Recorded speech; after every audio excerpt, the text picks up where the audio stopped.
Welcome to Motivated to Lead podcast, helping you become a better leader. I'm your host, Mark Klingsheim. Hi, everyone. Thanks again for joining us for our podcast this week. My name is Mark Klingsheim with SEMA Partners. Each week, we interview leaders and they share lessons learned from their careers. Our goal is to help you become a better leader.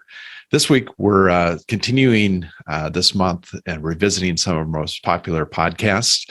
And this week, we're going to revisit our conversation with Dr. Carole Robin. Carole has been a professor at the Stanford Graduate School of Business. She taught one of the most popular elective courses around interpersonal relationships, and she's written a new book entitled Connect. We're going to be talking about that book and just some of the lessons that she's learned through her career. Looking forward to our conversation with Carole. Could you give us just a little bit of your story and a little bit of your career history? So it's long and circuitous, so I'll try to keep it short. Sure. So that it's interesting. So I've had 6 different careers, depending on how we count. My first career was in sales and marketing in industrial automation. I was the first woman hired into a non-clerical job at a very large industrial automation company. And I climbed up the proverbial ladder, and eventually I ran a $50 million region, and then 10 years later I met my husband, who has been my husband for the last 36 years. And at the time we were both at the same point in our careers. We were both junior executives on the rise in big companies. I was traveling a lot. In fact, the year I quit, I flew 100,000 miles. Wow. And we wanted to have a child, and we wanted to, most of our friends were both trying to do both, the big career and the having children. And I'm just too compulsive and obsessive to do 2 things I care that much about at the same time. Sure. So I decided to, and we made a deal before we got married, that because we felt it was important for us, no judgment, but we thought it was important for us that one of us be around to be an at-home parent, and at least until our kids were maybe in high school. And that was the deal that we made. So instead of both of us trying to do both, I quit, and we had our first child 34 years ago, because we got married 36 years ago. I was never good at math. That's why I taught OB. Sure. And so what happened was, the deal we'd made was that I would stay home until our youngest child was well established in elementary school. And then we would swap roles. And then I would go back to work and support us, and he would stay home and take them the rest of the way. And it became our life plan, and we lived it. 2 business people, get together. He went to that well-known business school on the East Coast. Okay. I eventually taught at that well-known business school on the West Coast. And so we made this life plan. But what happened was, and my intent was always to go back to sales and marketing in some technical area. I had done really well. I'd made a lot of money. I figured. But the other thing we did, which might be interesting for your listeners, is that we froze our standard of living when I quit. And what that meant was we lived on only Andy's salary. And that meant that we also not only lived on his salary, but after a while, as he got promoted, made more money, we banked the differential. So that when I got back in, I wasn't going to have to make the kind of money he was making by the time he got out. Sure. And so that served us really well. And when the kids were little, not time for the swap yet, but little, I got really involved in community work and in the schools and in some nonprofits. I kind of call that my nonprofit era. And then I discovered in the process of that I was really intrigued with leadership development, and that maybe I didn't want to go back to sales and marketing in industrial automation. Kind of been there, done that, bought that t-shirt. And so I thought, well, I'm really intrigued by this, but what do I know? I was halfway through a master's in chemistry, never got an MBA, ironically. And I thought, I don't want to mess with people's lives and not know what I'm doing. So I decided, while the kids were still little, to go back to get a master's in organization development, fell in love with being back in school, got a PhD in human and organization systems. That sort of started a whole other branch of my life. And eventually we did make the swap, and I ended up with some of my subsequent careers, some of which were in consulting and executive coaching. And eventually I landed on a lark, teaching one section of this course called Interpersonal Dynamics, known as touchy-feely by all the students at Stanford.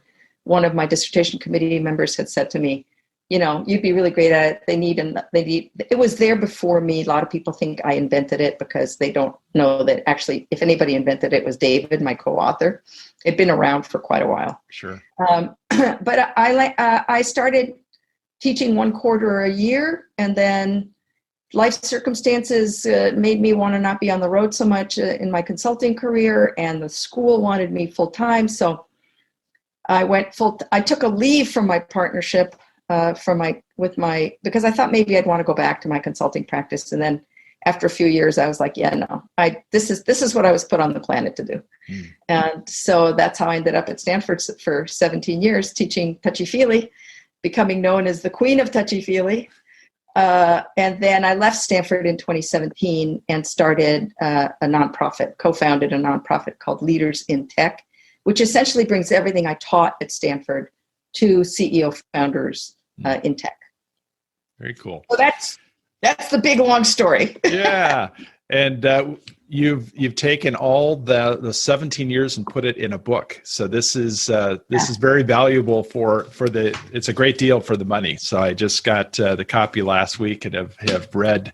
I was honest with you, as I felt like I was showing up for the professor, and yes, I read most of the book. I didn't get to all of it. But as we talked about, I do that to people. Yeah, that's right. I didn't want to get sent to the office. So yeah. So anyway, one of the things that I love about the book is that it's very practical. It's something that you can apply. There's exercises at the end of every chapter. And I know reading some of the endorsements, I always like to go to the back cover. You've got some great people that have endorsed this book. Reid Hoffman, who is the co-founder of LinkedIn, is one, and Ray Dalio and a number of others that have recommended it. But talk a little bit as far as kind of how hard that must have been to take 17 years and to put it in a book in the format. That's got to be a tough exercise. Well, and if it was 17 years for me, it was 45 years for David. Sure, right. So and that's why it took us 4 years to write the book. In fact, I've often said writing a book was like being pregnant for 3.5 years and then in labor for 6 months, but that's a whole different story. What was hard about it was not just figuring out how to put all those years of teaching and learning. It was how to achieve near the results that we know the course achieves. So, the second chapter in the book is called A World-Class Course, One Chapter at a Time. And what we were trying to do was deliver the same kind of value to the reader that our students get. And when we were approached by Penguin Random House to write the book. In fact, we'd been approached multiple times to write a book about this course, and we had said multiple times no, because the way you learn to be more interpersonally effective is by engaging with other people. Sure. How are you going to learn that? By reading a book. And so it wasn't until, and actually our editor from Penguin Random House said to us, so let's see, how are you okay with having this life-changing course that thousands of students for decades from the world's premier business school say was worth the entire price of admission, only being available to those that are lucky and privileged enough to go to the Stanford Graduate School of Business. How are you okay with that? And that's when David and I looked at each other and said, I guess we're not okay with that. I guess we're going to have to figure something out. So here we are 4 years later. And that was the hardest part, in addition to, we didn't want to make it an academic book. So we wanted to find a way to convey the concepts in a way that were really accessible. That's why we chose these 5 stories of people to follow. And then we also knew that we were going to have to invite the reader to engage with the material. And that's why those deepen your learning sections at the end of each chapter are like, okay, now go do something with what you just learned that you just read, which is in fact the way the students learn all this. And I held up the book. I should read the title because not everybody is going to watch this. They're going to listen to it, but it's entitled Connect. And the subtitles, Building Exceptional Relationships with Family, Friends, and Colleagues. So, I think that whole idea that it's not just our work life, but it impacts all of our lives, our relationships, and how we connect and be in the business that we are, as far as and trying to match people with companies and cultures. And it's not the hard skills, it's the soft skills that typically derail people. Absolutely. Talk a little bit about, and I know that 85% of the students at the graduate school go through this course. Now they do. When I joined, we were teaching. They were teaching 4 sections of 36 students. By the time I left, we were teaching 12 sections of 36 students. So yeah, it grew in popularity. And back to your point about a whole person, one of the reasons that I think the course, or not I think, one of the reasons the course is so legendary and successful is that what students report is, this didn't just make me a better manager or a better leader. This made me a better parent, a better husband, a better sister, a better human being. And that's what, and then of course that becomes iterative. The better a human being I am at work, the better a human being I am at home, and vice versa. Sure. So it's a virtuous cycle. So to talk about, that you have one section, it talks about sharing. Yeah. And I think as a lot of the people that are listening to this are maybe new or up and coming leaders. And, I think the nervousness of going into a new leadership position, you don't want to share what you don't know. You're nervous that somebody's going to find you out and that you don't know everything that you're pretending to. But talk about that. And there was one area that had a diagram and it said the 15% rule. Right. And, talk a little bit about that and kind of thoughts behind that. So first of all, you're absolutely right that there's a concept that we call appropriate authenticity. So if I'm running the marketing department, that's the 3rd month in a row we've lost market share. I have no idea why, and I have no idea what to do about it. Inappropriate authenticity is for me to say, well, that's the 3rd month in a row that we've lost market share. I have no idea why. I don't know what I'm doing. I probably shouldn't have this job. Even if that's true, is not appropriate authenticity. But a version of that is, well, that's the 3rd month in a row that we've lost market share. And boy, that's disappointing. I've got some ideas, but I'm sure I don't have all the answers. And that's why I need all of you more than ever. That's also authentic and it's appropriate. So people over-index on the not sharing out of fear, sometimes well-founded fear. But what happens as a result, and I can come back and share a story with you, is that they then get stuck in that mental model, in that belief that they can't really share or show themselves. But let's come back to your question about to share or not to share, I think may be the name of the chapter. So we all have imagine 3 concentric circles. The circle in the middle is your comfort zone. You don't think twice about what you say. The circle on the outside is your danger zone. In a million years, you'd never say that. The circle in the middle is what we call our learning zone, which is you don't exactly know what will happen, but it's probably not going to be a disaster. And it's something you got to think about. So we used to say to our students, one way to think about experimenting with disclosure and sharing is to just think about stepping into your learning zone. But then students used to say, but the minute I'm outside my comfort zone, how do I know I'm not in my danger zone? Sure. So that's how we came up with, well, think 15% outside your comfort zone. And, just a little bit. You'll know. You'll feel it as being just a little uncomfortable. But, if it's only 15%, it's likely not to create it's not going to be the end of the world. If it's a disaster, it's a disaster you're likely to be able to fix pretty easily. And by the way, it's not that big a risk. Sure. And then what happens is if somebody steps 15% outside their comfort zone, then their comfort zone gets redrawn, especially if it all went well. And then they can step 15% outside their comfort zone again. So that's how we learn and grow. We don't learn and grow by staying in our comfort zone. But we also don't learn and grow by freaking ourselves out and the other person by going way outside into our comfort zone. So having emotions at work, sometimes people say, check your emotions, before you go in the door. What are your thoughts around that? I think it's such a disservice to us. And I think it's costly. So I'll tell you this quick anecdote that relates to what happened to me. So I was the first woman hired into a non-clerical job in 1975 in industrial automation. Trust me, if anybody heard the message, leave your feelings at the door, it was me. And I got very good at that, which is probably, it certainly didn't hurt me in getting to where I eventually got, running a $50 million business, 13 Western states.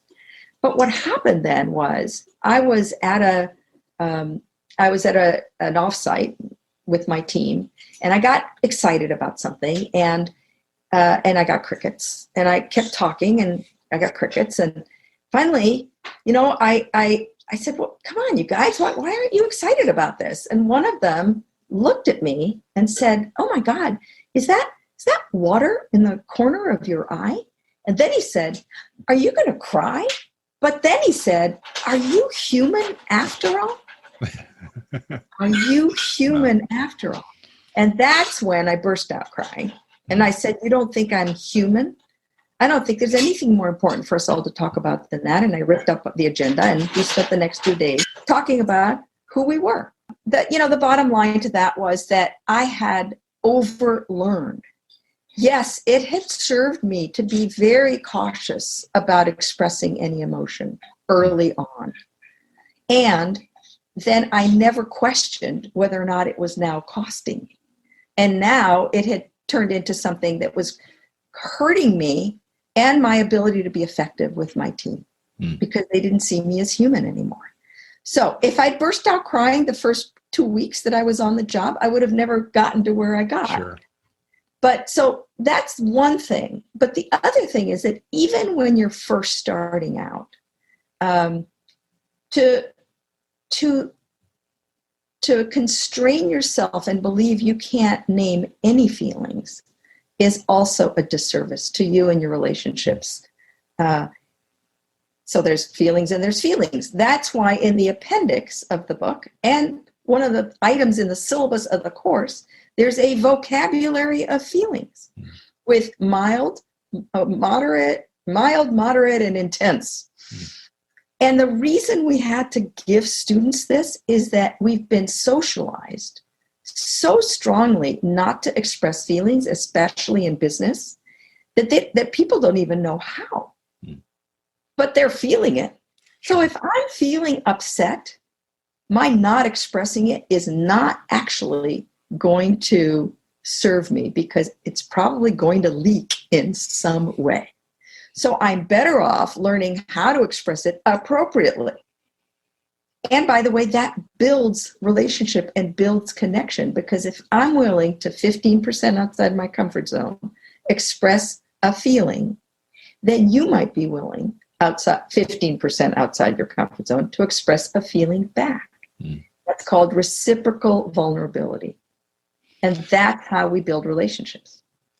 So in today's world where most everybody is doing this a lot during the day, they're on Zoom calls, they're team meetings. expressing emotion, and I've heard people say this, it's really hard to get somebody's emotions through a screen. Any tips around that, or anything that you think for somebody that's managing people during this time? I think it's hard anyway, but I think you have to double down on it when we're doing all of this on Zoom. You can't rely as much on the body language and picking up, what's going on. You can rely a little bit based on tone, but all the more reason why you have, like right now, I was a little bit embarrassed that my husband decided to go fill his water bottle with ice while I was on a podcast. Okay. I wanted to see a real life. I thought you set that up and you were going to have an interaction and show it in real life. I had no idea he was going to do that. I was a little bit embarrassed. It's 15% outside my comfort zone to say I was a little bit embarrassed. And it's probably okay. And some listeners might think, well, that's too much. I suspect most will say, well, God, that seems real. Right. Right? Now, for me to fly off the handle and have a furious exchange with my husband while I was on this with you would have been inappropriate. Sure. But I also wasn't furious. Okay. I was just mildly annoyed, and he knew it. But by the way, he was mildly annoyed because I could have gone to my office and done my office. And then he could have been free to fill his water bottle without any big deal. So that's great. It's a real life example. No, I've apologized in the past for a dog barking in the background this year, and people are like, yeah, that makes it more real. So that's what we're all facing with these days. So talk a little bit, I think one of the challenges that a lot of people in leadership have is around feedback. And you've got some great information in this book around feedback and challenges of using feedback effectively. Talk a little bit about that, just some of the things that you've learned and what you teach. Yeah. Well, I want to situate feedback as a way to build deeper relationships, for starters, because a lot of people think of feedback as performance improvement, and that's not necessarily the way I'm talking about feedback, especially with regard to feedback around behavior, right? There's feedback around whether the report was complete or not. I'm not talking about that kind of feedback.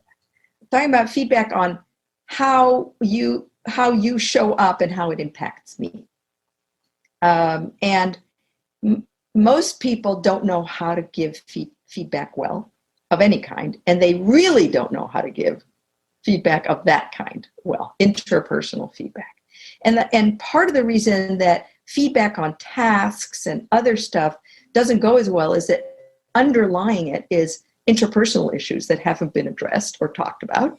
And so because I wasn't able to give you feedback on the fact that I was really annoyed that you had to come to me 4 times for the same information, then once you give me the report, I talk about how the report could have been better, but you never found out that part of the reason that I'm not happy with the report is how we got there. So the premise of the feedback model in the course and in the book is that there are 3 realities in any exchange between 2 people. There's what I know is my intent and my motives and my desired outcomes. And then I also know what I say.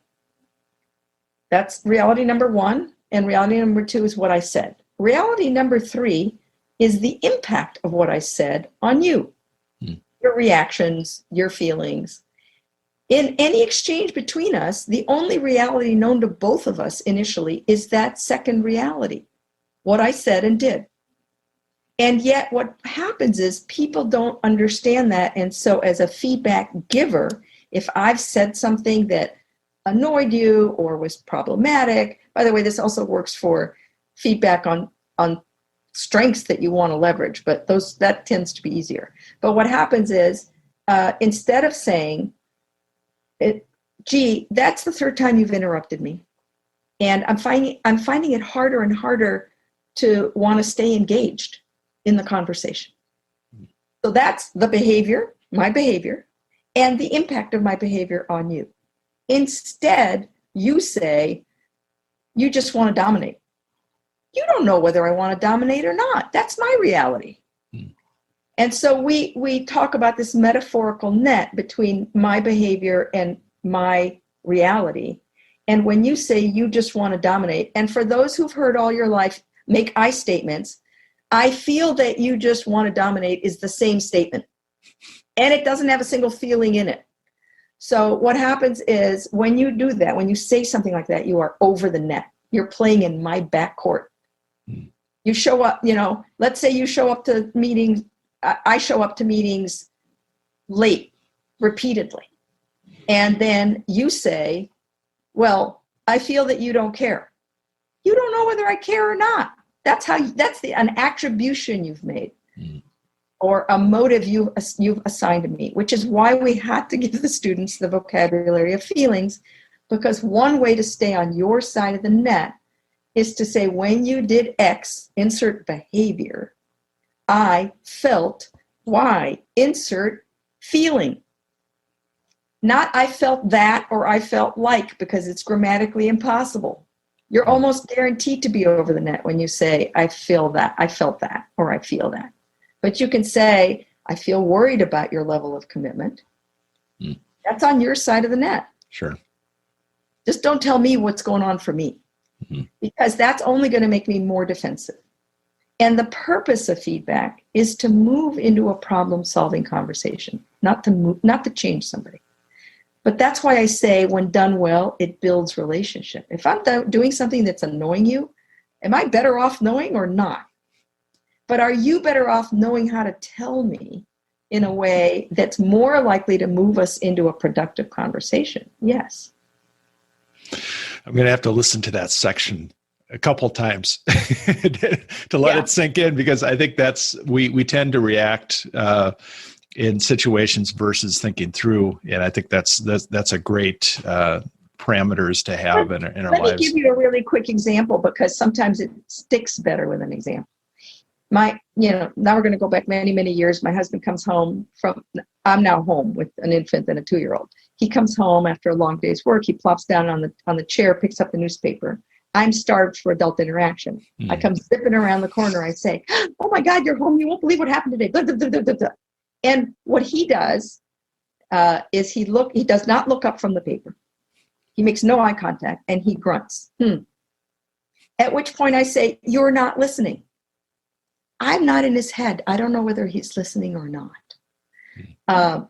But then it gets worse, because he still doesn't look up and he repeats, yeah, you went to that new nursery school, it hasn't opened yet, you're all worked up.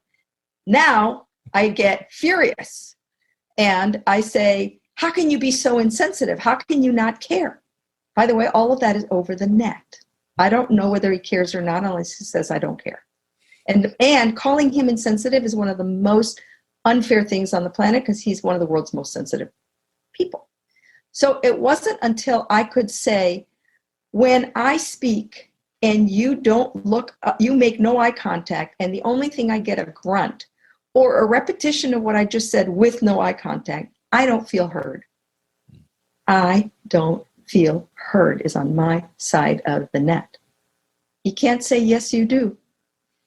And then I can say, and when I don't feel heard, I feel hurt and I feel distanced, and I don't want to feel that way. That's why I'm telling you this.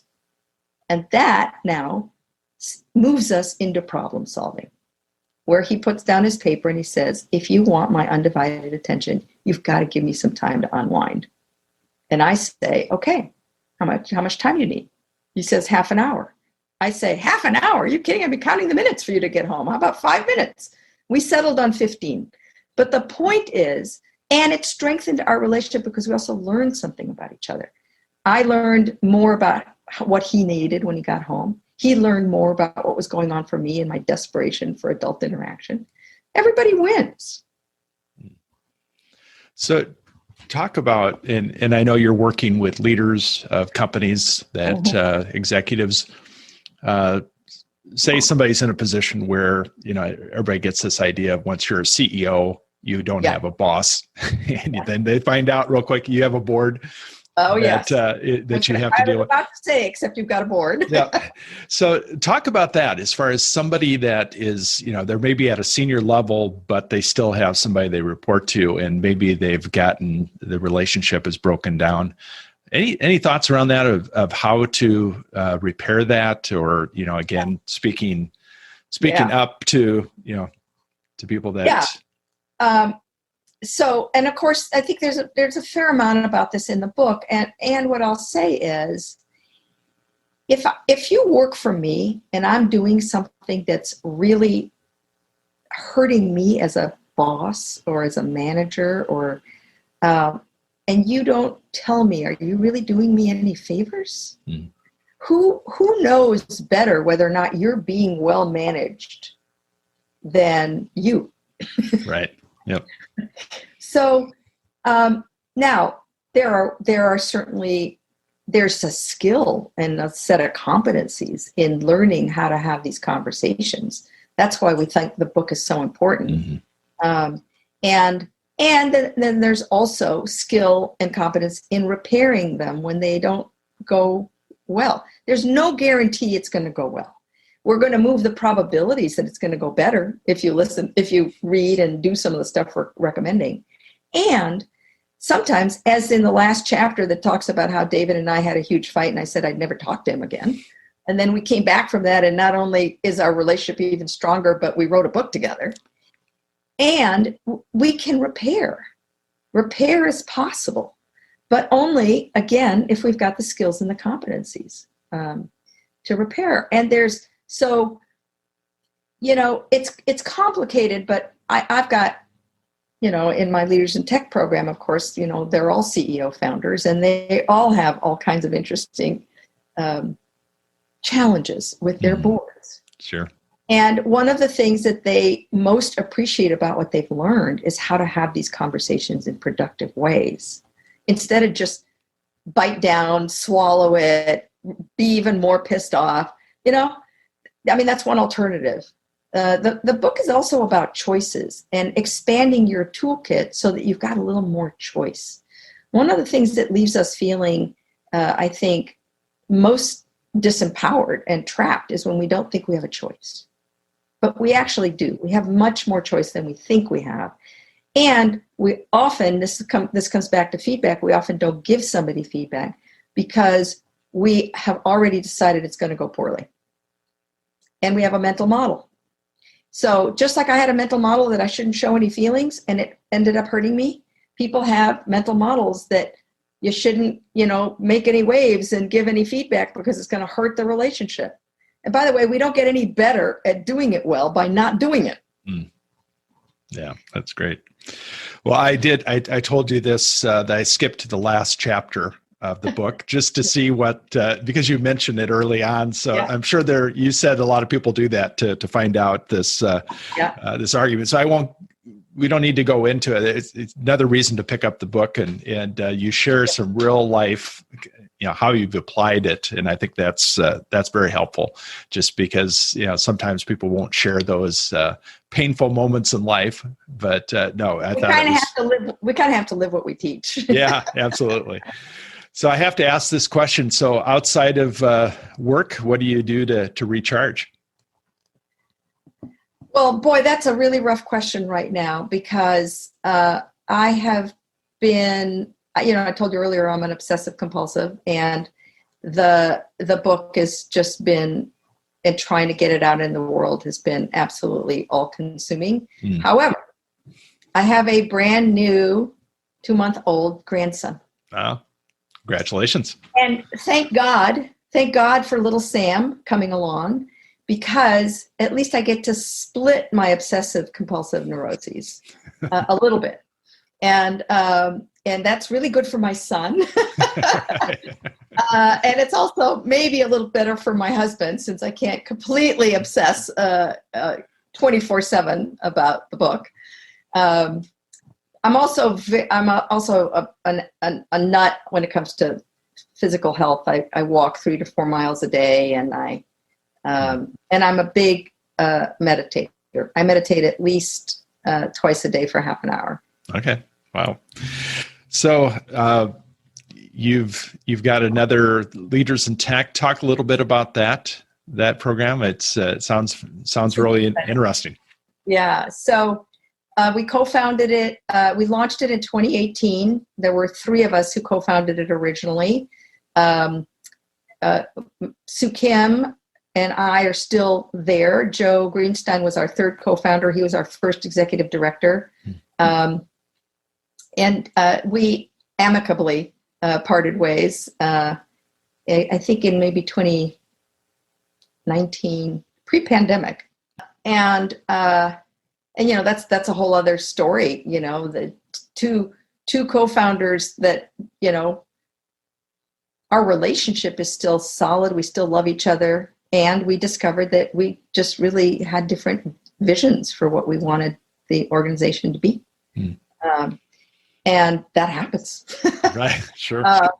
So, and what a travesty if you can't, our biggest concern as we recognized that we were on different pages was that we would lose our relationship because we're really, we have an exceptional relationship. We're dear friends and we didn't want to lose that.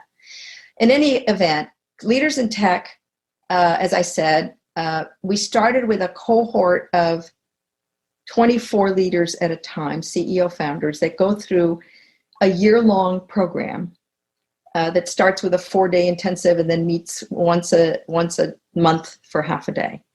It basically is, the Carole Robin lessons from Stanford, both touchy-feely and high-performance leadership and some other courses that I used to teach.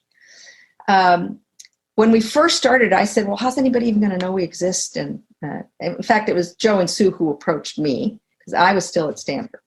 And I was like, no, I'm too old to start a business. And besides, I love my students. And Joe had actually approached me multiple times over multiple years, and I kept saying no. But then in the spring of 2017, the administration and I at Stanford had a bit of a parting of the ways, and I decided maybe it was time to leave. And so then Joe was like, well, now you don't have that Stanford excuse. So anyway, in January of 2018, we sent out a couple of dozen emails to some of the venture capitalists that are in our network and said, hey, we're starting this program. If you know a CEO or a founder that you think would be good for it, nominate them. We got 300 nominations in 2 weeks. Wow. We got 180 applications of those. And then of the people who didn't apply, they were like, I can't apply for this round, but can I apply again? Bottom line, we've now had 4 cohorts of 24 and had over 1,200 applicants. Wow. So, and the application is no small thing. You got to write it up. You got to be interviewed. Anyway, so who knew we were onto something? We're a nonprofit. And then what happened was those CEO founders said, oh my God, this is so valuable. What do I do for my team? And so then we launched these 4-day intensives, which is kind of a taste of what they get over the whole year for anybody who's in a C-suite or an executive in a big company, or all of our fellows have to have at least raised an A round. So also for seed founders and people who aren't quite big enough or too big, because they also have to be pre-IPO. Okay. Because our mission is, let's try to create a different kind of valley by arming the future leaders of the big companies from the start with a different set of both skills and maybe a desire to build different kinds of cultures. That's great. So, Carole, how would they learn more about what you're working on? And is there a site that... Yes, if you want to know more about Leaders in Tech, go to leadersintech.org. Got it. Because if you go to just Leaders in Tech, you'll get all kinds of weird stuff. Okay. If you want to know more about the book and me, go to connectandrelate.com. Got it. Connectandrelate.com. Got it. Yeah, if you only go to Connect, you'll get a million things. None of them are the book. Sure. Unfortunately, that was already taken. Connect.com. So, yeah. And I think if you just Google Carole Robin Connect book, you'll also get a bunch of stuff. Yeah, absolutely. Well, what parting advice would you give a new and up-and-coming leader? Well, I'm a teacher, so it's not going to surprise you to hear me say that I think what differentiates the best leaders from the ones who are not as good is a learning mindset. Is a belief that you don't have all the answers. In fact, in my high performance leadership class, I used to say a leader's job is not to provide the answer. A leader's job is to make sure the best answer in the system can be found. So that's good. Falling into the trap of thinking that you know it or that you've already got that, losing curiosity. By the way, the more you don't understand something, the more you don't understand why someone did something, the more you need to engage your curiosity instead of judge them and decide that, they're a jerk. Sure. Well, Carole, this has been so much fun to get to know you and hear about your work, and definitely encourage everybody to pick up your book. It's a great read. And if you do all the exercises, I'm sure there is a guarantee that something will happen. There'll be some change in your life, and definitely appreciate all the work you've done. Go to Amazon and read all the reviews on how it's impacted a bunch of people. Yeah, absolutely. Thank you for listening to the Motivated to Lead podcast.